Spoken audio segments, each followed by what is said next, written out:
ओम नमः शिवाय। जय श्री राम। राधे राधे मित्रों, कैसे आप सभी लोग। आशा करता हूँ हमेशा की तरह आप लोग कुशल मंगल से होंगे, अच्छे से होंगे, स्वस्थ होंगे, दूसरों की सहायता कर रहे होंगे और अपने परिवारजनों मित्रों के साथ खुशी खुशी प्रसन्नचित होकर जीवन व्यतीत कर रहे होंगे।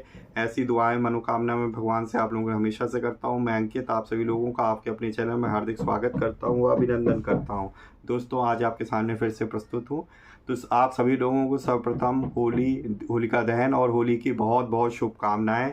अपने परिवारजनों, अपने मित्रों के साथ अच्छे से होली मनाइए दोस्तों। और आज मैं आप लोगों के सामने फिर से एक अलग तरीके गीता लेके आया हूँ।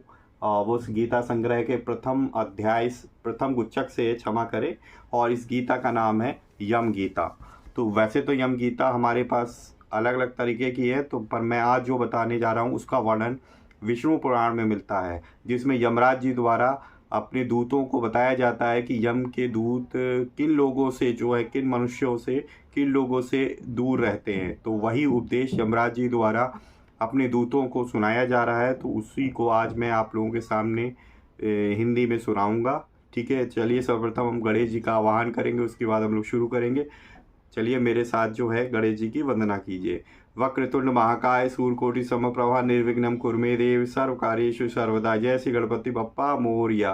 तुमेव माता च पिता तुमेव बंधु च सखा तुमेव विद्या द्रविणम तुमेव सर्वम मम देवो देवो। जय श्री गणपति बप्पा मोरया। चलिए शुरू करते हैं। वह प्रेम से बोलेंगे दोस्तों, सियावर रामचंद्र की जय। ओम नमो नारायण, ओम नमो भगवते वासुदेवाय। जय श्री राधे कृष्णा। जय सिया राम हनुमान जी, जय गुरुदेव जी, हर हर महादेव। जय शिव पार्वती माता की जय हो। तो दोस्तों, यह गीता संग्रह प्रथम गुच्छक और इसके अंतर्गत 25 अलग अलग तरह की गीता है। तो उसी क्रम में मैं आप लोगों को आज जो गीता बताने जा रहा हूँ वो है अध्याय 13 में वर्णित है दोस्तों, यम गीता 1 और एक यम गीता 2 है। तो आज मैं आप लोगों को सुनाऊंगा यम गीता 1, जो कि विष्णु पुराण के अंतर्गत आती है और ये पृष्ठ संख्या 257 पे है। तो चलिए मैं आप लोगों को सुनाता हूँ। तो भगवान का ध्यान लगाकर, मन लगाकर सुनिए, मैं आप लोगों को सुना रहा हूँ। ठीक है। यम गीता नाम से पुराण वाङ्मय में कई गीताएं मिलती हैं। श्री विष्णु पुराण के अंतर्गत समाहित यम गीता उन्हीं में से एक है। यम के दूत किन मनुष्यों से सदैव दूर ही रहते हैं, यही इस लघु कलेवर वाली गीता में स्वयं यमराज जी द्वारा अपने दूतों को बताया गया है। सच्चे भक्तों के रक्षण बताने के उपक्रम में जो सदाचार विषयक चर्चा इसमें की गई है, वह अत्यंत प्रभावी होने के साथ भगवान के किसी भी स्वरूप के उपासक के लिए सहज ग्राह्य हो सकती है। वस्तुतः एक सनातन ब्रह्म ही विभिन्न रूपों में अभिव्यक्त है। अतएव विष्णु भक्त पद से भक्त मात्र का तात्पर्य लेना चाहिए। सरल सुबोध परंतु मार्मिक भाषा शैली में निबद्ध कल्याणकारी इस यम गीता को, क्षमा करें, यम गीता को यहाँ से अनुवाद प्रस्तुत किया जा रहा है। तो ध्यान से सुनिए दोस्तों। तो यहाँ पे श्री मैत्री जी कहते हैं कि हे गुरु, मैंने जो कुछ पूछा था वह सब आपने यथावत वर्णन किया।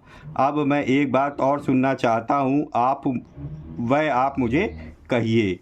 हे महामुने, सातों दीपों, सातों पाताल और सातों लोक, ये सभी स्थान जो इस ब्रह्मांड के अंतर्गत हैं, स्थूल, सूक्ष्म, सूक्ष्मतर, सूक्ष्मातिसूक्ष्म तथा स्थूल और स्थूलतर जीवों से भरे हुए हैं। देखिए यहाँ पे सुंदर चित्र भी दिया हुआ है दोस्तों। यमराज जी द्वारा अपने दूत को भक्त का लक्षण बताना, जिनसे उनको दूर रहना है दोस्तों। भगवान विष्णु के भक्त, यहाँ पे भगवान के भक्तों से दूर रहना है, तो उन्हीं के लक्षण बताते हुए यहाँ पे हे मुनि सत्तम, एक अंगुल का 8वां भाग भी कोई ऐसा स्थान नहीं है जहाँ कर्म बंधन से बंधे हुए जीव ना रहते हों। किंतु हे भगवान, आयु के समाप्त होने पर भी ये सभी यमराज के वशीभूत हो जाते हैं। उन्हीं के आदेशानुसार नरक आदि नाना प्रकार की यातनाएं भोगते हैं। तदंतर पाप भोग के समाप्त होने पर वे देवादि योनियों में घूमते रहते हैं। सकल शास्त्रों का ऐसा ही मत है।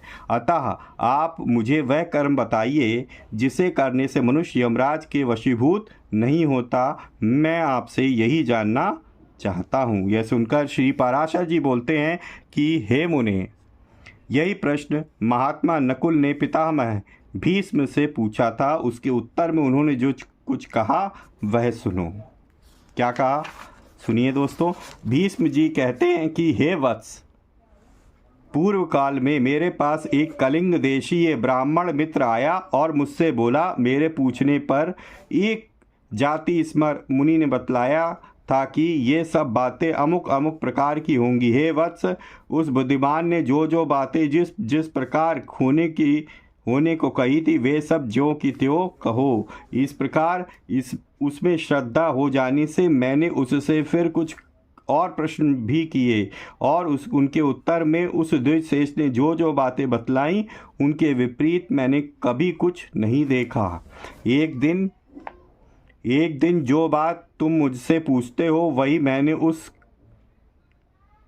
कालिंग ब्राह्मण से पूछी। उस समय उसने उस मुनि के वचनों को याद करके कहा कि उस जाति स्मर ब्राह्मण ने यम और उनके दूतों के बीच में जो संवाद हुआ था वह अति गूढ़ रहस्य मुझे सुनाया।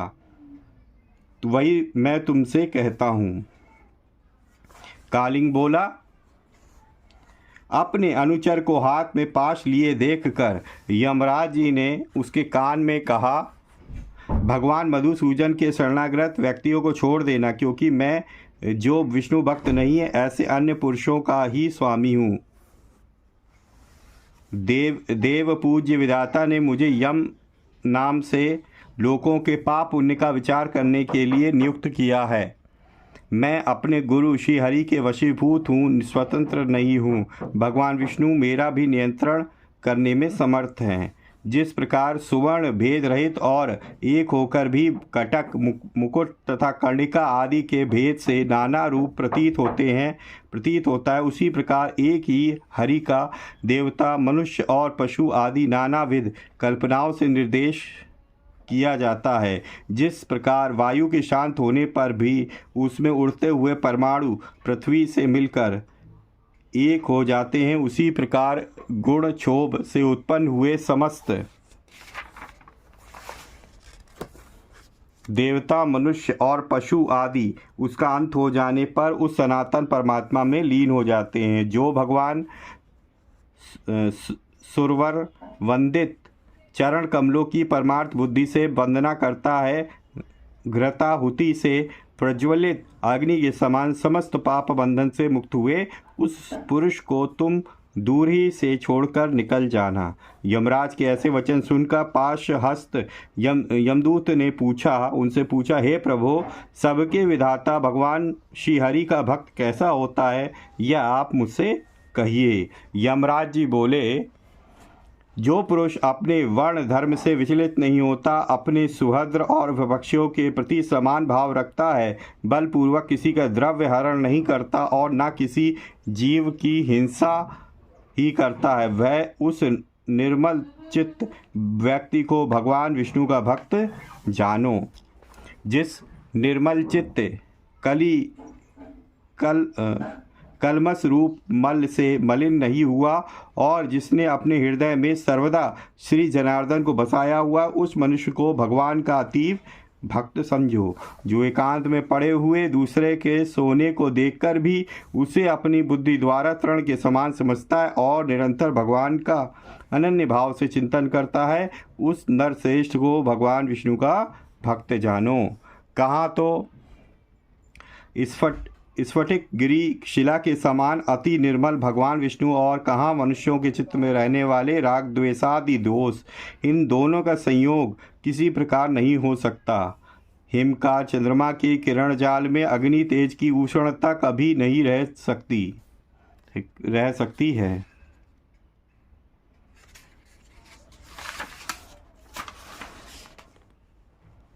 जो व्यक्ति निर्मल चित्त, मात्सर्य रहित, प्रशांत, शुद्ध चरित्र, समस्त जीवों का सुहृदय प्रिय और हितवादी तथा अभिमान एवं माया से रहित होता है, उसके हृदय में भगवान वासुदेव सर्वदा विराजमान रहते हैं। उस शाश्वत भगवान के हृदय में विराजमान होने पर मनुष्य इस जगत के लिए शांत स्वरूप हो जाता है। जिस प्रकार नवीन शाल वृक्ष अपने सौहार्द से ही भीतर भरे हुए अति सुंदर पार्थिव रस को बतला देता है। हे दूत, यम और नियम के द्वारा जिनकी पाप राशि दूर हो गई है, जिनका हृदय निरंतर श्री अच्युत में ही आसक्त रहता है तथा जिनमें गर्व, अभिमान और मात्सर्य का लेश भी नहीं रहा है, उन मनुष्यों को से तुम दूर से ही त्याग देना।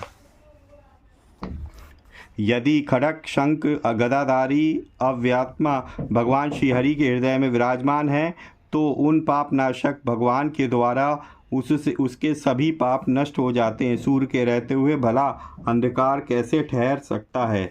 जो पुरुष दूसरों का धन हरण करता है, जीवों की हिंसा करता है तथा मिथ्या और कटु भाषण करता है, उस अशुभ कर्मोन्मत्त दुष्ट बुद्धि के हृदय में भगवान अनंत तक नहीं टिक सकते। जो कुमति दूसरों के वैभव को नहीं देख सकता, जो दूसरों की निंदा करता है, साधु जनों का अपकार करता है तथा संपन्न होकर भी ना तो श्री विष्णु भगवान की पूजा ही करता है और ना उनके भक्तों को दान ही देता, उस अधम के हृदय में श्री जनार्दन का निवास कभी नहीं हो सकता। जो दुष्ट बुद्धि अपने परम सुहृद बंधु बांधव, स्त्री, पुत्र, कन्या,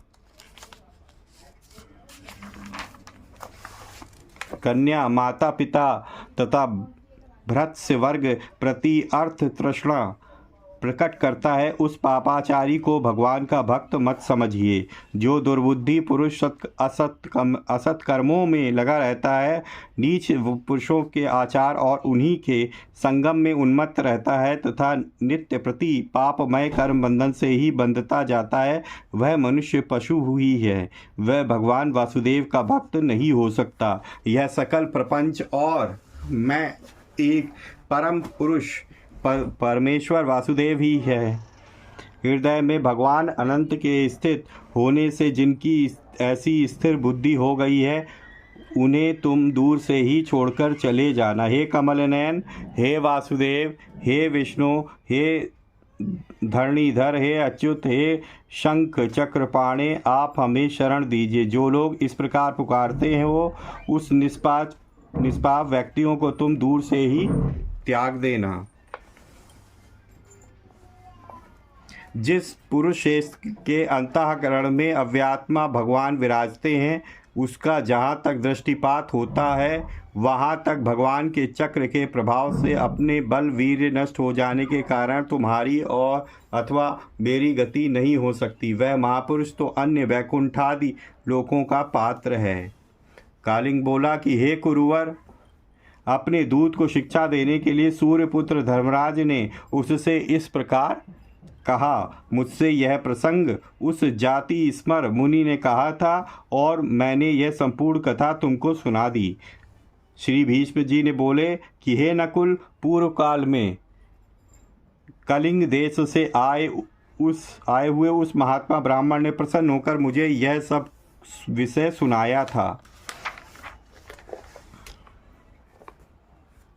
हे वत्स, वही संपूर्ण वृतांत जिस प्रकार की इस संसार सागर में एक विष्णु भगवान को छोड़कर जीव का और कोई भी रक्षक नहीं है, मैंने ज्यों का त्यों तुम्हें सुना दिया।